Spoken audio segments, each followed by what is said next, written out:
And those 24,999 ain't cheap. I'm talking about a whole bunch of money.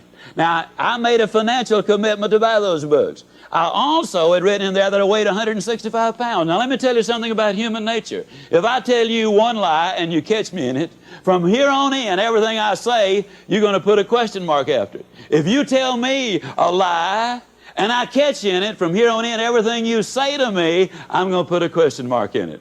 In my book, I wrote I weighed 165 pounds. I had 25,000 copies of the book. Now, you can imagine what would happen if I had not lost the weight. Now, I got a warehouse full of books, saying I weigh 165, and I come waddling out at 202. And your next question would be, I wonder what else he lied to me about.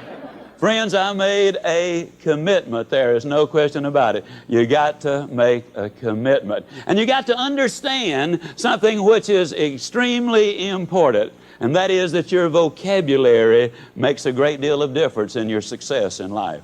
I got to apologize for those people who've heard me do this. But for years I went around the country, and with a strained expression on my face and pain in my voice, I'd say, you got to pay the price. Sound like a dying calf in a snowstorm. And what a bunch of baloney that was. I'll never forget 9 months of hating jogging and hating joggers. How many of you hate joggers? Can I see your hand, okay? For 9 months, I really hated those joggers. You know, every time I saw one, he was jumping up and down and saying, man, it makes you feel so good. It gives you so much energy. And there I was, hating and hurting every step I was taking and fussing about it, too. And then that day in Portland, Oregon, never forget it, if I lived to be 150.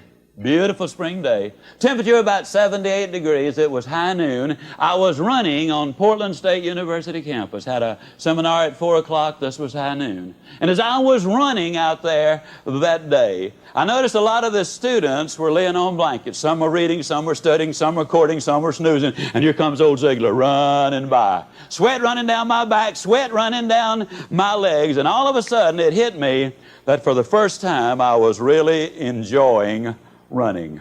I was having a ball. And that day I changed my vocabulary. The truth is, folks, you don't pay the price for good health.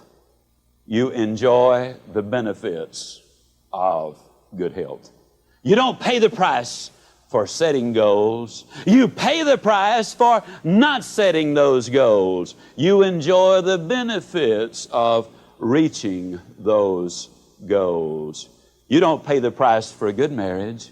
You pay the price for a poor one. You enjoy the benefits of the good one. You don't pay the price for good health. You pay the price for poor health. You enjoy the benefits of good health. Yes, your vocabulary really does make a great deal of difference as to whether or not you reach your goals or not.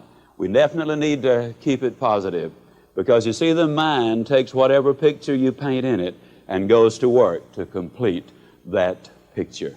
I want to emphasize that what you get by reaching your goals is not nearly as important as what you become by reaching them. The attitudes, knowledge, and skills and habits developed by people with goals are of infinite value in the tomorrows of their lives. With goals, you can more fully realize your maximum potential, because goals enable you to know, be, do, and have more.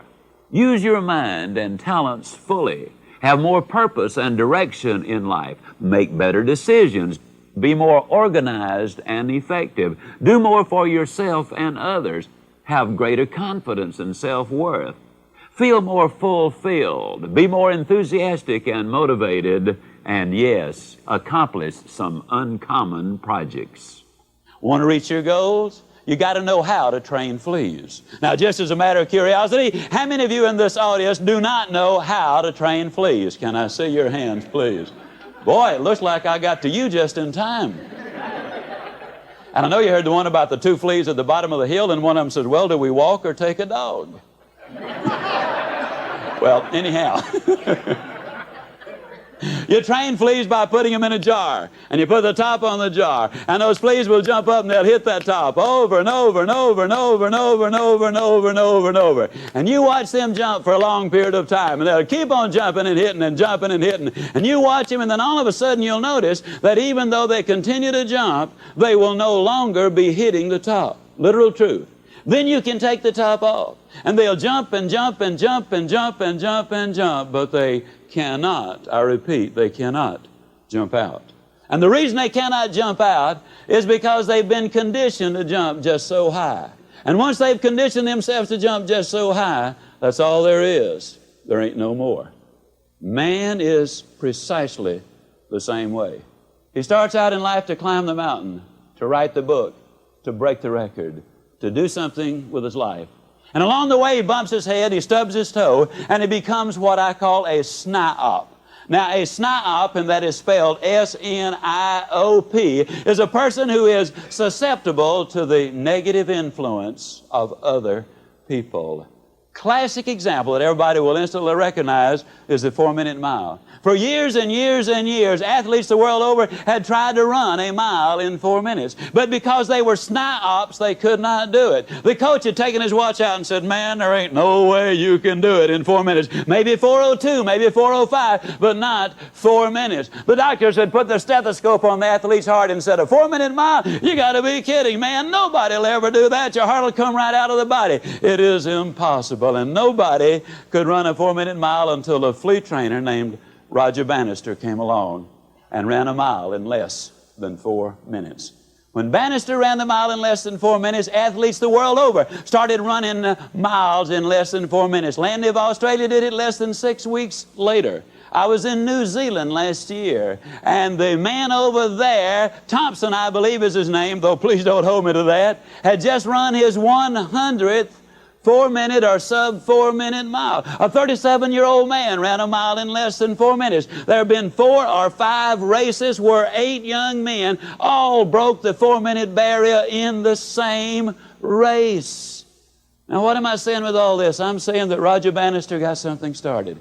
And I'm also going to tell you that Roger Bannister understood more about goal setting than just about anybody you will ever know. He didn't just train superbly and go run a sub-4-minute mile. Yes, he trained extraordinarily hard, but he measured his stride. He timed himself for the 100, the 220, the 440. He had pacers who paced him for the first quarter, the second quarter, the third quarter, and the fourth quarter. He did it as scientifically and as carefully as any goal setter I've ever seen in my life. Yes, Roger Bannister is a flea trainer. What's a flea trainer? A flea trainer is a person who's driven from within. They're not influenced by the SNIOPs and the negative people in life. A flea trainer is an individual who jumps out of the jar. A flea trainer understands that you can get everything in life you want if you'll just help enough other people get what they want. Flea trainers don't tell others where to get off. Flea trainers show them how to get on. Flea trainers don't try to see through other people. Flea trainers see other people through. Want to reach your goals, ladies and gentlemen? You absolutely must become a flea trainer. And you've got to build a winning attitude. We could talk 3 days, 3 weeks, 3 months about building winning attitudes. Harvard University did an exhaustive study on it. Discovered that 85% of the reason that people get jobs and get ahead in those jobs is because they have the right mental attitude. The Cox Report, involving well over 1,000 corporate executives. These men and women were asked the question, how important do you think your attitude is in accomplishing your objectives of becoming corporate executives? 49% of these men and women said that their attitudes were extremely significant. 46.5% said they were significant. In other words, 95.5% of these more than 1,000 executives said their attitudes were significant or extremely significant. To reach your goals, yes indeed, you absolutely must have the right mental attitude. And ladies and gentlemen, let me say without any hesitation at all, if you're going to reach your goals, you got to get other people involved. You simply cannot reach major objectives entirely on your own. You got to understand that the influence other people have and the help they can give you will play a major role in what you do.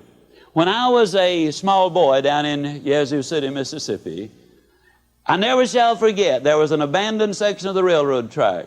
And as boys will do, we often went down there, and one of our little games was to see how far we could walk on that railroad track without falling off. And we'd take a few steps and we'd fall, and we'd take a few steps and we would fall. Had we only understood that two of us could simply have gotten parallel with each other, reached across the rails and held hands, that we could have literally gone indefinitely without falling off. When business, when management and labor understand that they're on the same side, when husbands and wives and children understand that they're on the same side, when employer and employee understand that they both have the same objectives, when they begin to work together, that's when everybody really benefits the most.